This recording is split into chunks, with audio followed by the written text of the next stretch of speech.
Cinema చూసిన తర్వాత రామారావు గారు ఏమన్నారు? రామరహీం చూసిన తర్వాత రామారావు చూసి బ్రహ్మాండంగా ఉందన్నారు. అప్పటికే కొంత సముద్రాల జూనియర్ అందరూ యాక్ట్ చేసేవాళ్ళు, వాళ్ళందరూ కొంతమంది సత్యనారాయణ చెప్పేవారు ఈ సబ్జెక్ట్ బాగా వస్తుంది రామావతి. పైగా హరికృష్ణ గారిని చూస్తే రామారావు గారిని చూసినట్టు అనిపించేది. ఆ ఫోటోల్లో రామారావు గారు పోలికలు ఎక్కువ ఫేస్లో కనిపించేవి హరికృష్ణకి కొంచెం కాకపోతే కొంచెం స్ఫోటకం ఉంది అది ఉండటం వల్ల. బాలయ్య మంచి కలర్ అండి, బాలయ్య కలర్ మళ్ళీ ఎవరికి రాలా. మీరు అందరిలో కలర్ని బాగా చూస్తారు కదా. ఆ సబ్జెక్టు చాలా బాగా సూట్ అయిందండి. అది English novel steps in darkness. Okay, దానివల్ల దాన్ని వర్కౌట్ చేసాము. అప్పటికి మీ పెళ్ళి అయిపోయిందండి? అవలేదండి. అప్పటికి అవలా? సినిమా ప్రొడ్యూసర్గా ఉన్నప్పటికీ అవలా? 78లో మ్యారేజ్ అయింది. ఇది ఎప్పుడు వచ్చింది? 74లో వచ్చేసింది. 74 డిసెంబర్ 12th అయితే డిసెంబర్ 11th దీక్ష అనే సినిమా అవుతుందండి.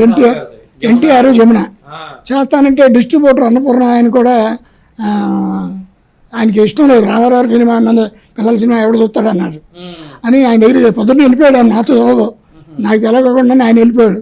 ఇట్లా కుర్రాడు అండి పట్టుపడుతున్నాడు, ఆ డేటే చేయాలంటున్నాడు.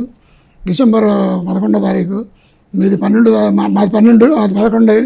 మీ పక్కన ఆ పిక్చర్ అయితే ఏం లేదు, మీరు చేసేయండి ధైర్యంగా.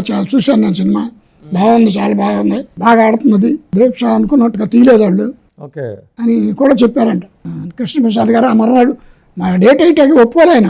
నేనేమో ఆ డేట్ వేయాలి రిలీజు, డిసెంబర్ 12 కంపల్సరీ అని.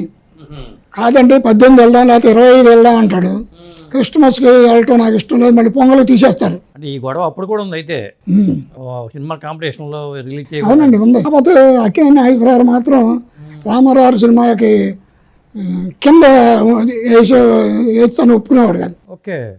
ఇది 12వ తారీఖు అనుకోండి, అది 19వ తారీఖు వస్తే ఇది పడుకుంటుంది ఆయన. అందుకని ఆయన పైన వేసుకునేవారు కానీ కింద వేసుకునేవారు కాదు. ఆయన పైన అంటే ఇప్పుడు 12 తారీఖు అనుకోండి, ఇది 18 అనుకోండి, ఆయన 25, లేకపోతే మళ్ళీ నెక్స్ట్ మంత్ 2 వారాలు గ్యాప్లో పెట్టుకున్నారు.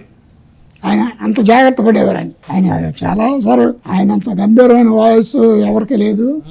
ఆ వాయిస్ ఉన్న వాయిస్ ఏమో ఆయనే అనేవాళ్ళే, నాకన్నా అందగాడు, నాకన్నా స్వరూపి అందగాడు.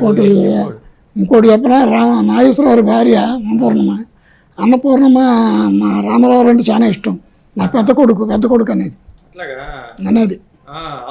నాగేశ్వరరావు గారు అమ్మమ్మ గారు ఇది ఉండేది. రామమ్మ పూర్ణమ్మ రామారావు అంటే అభిమానం. నేను చేస్తున్నాను, నేను చేయగలను కొన్ని. కాకపోతే ఆయనకుండా ఆ గంభీరత, ఆయనకుండా అంత పర్సనాలిటీ నాకు లేదు అనేవారు ఆయన. అంత కాంపిటీషన్లో ఆయన ఇటుకు రావడం గొప్ప విషయం. చాలా మంచి నటన ఉందండి ఆయన దగ్గర. పైగా మీ గుడివాడ పక్కనే కదా రామాపురం. అదేనో నాగేశ్వరరావు కొన్ని క్యారెక్టర్లు అండి ఎవరు చేయలేరు ఆయన చేసిన క్యారెక్టర్లు. ఇప్పుడు చక్రధారి ఎన్ని ఉండేయండి, ఆయన నాస్తికుడు అండి.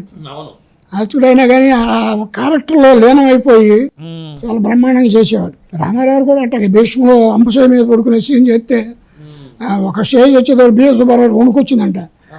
లీనమైపోతున్నారు కాదు, అంపశయ మీద ఇది గ్యారేజ్ మీద పడుకునేవారు కదా, పడుకునే చేస్తా అంటే ఆయన లీనమైపోయి అసలు వెళ్ళిపోతా అంటే ఈయన భయం వేసిందంట బిఎస్ సుబ్బారావు. నాకు బిఎస్ సుబ్బారావు చెప్పారు, బిఎస్ సుబ్బారావు నా ఫస్ట్ పిక్చర్కి డైరెక్టర్.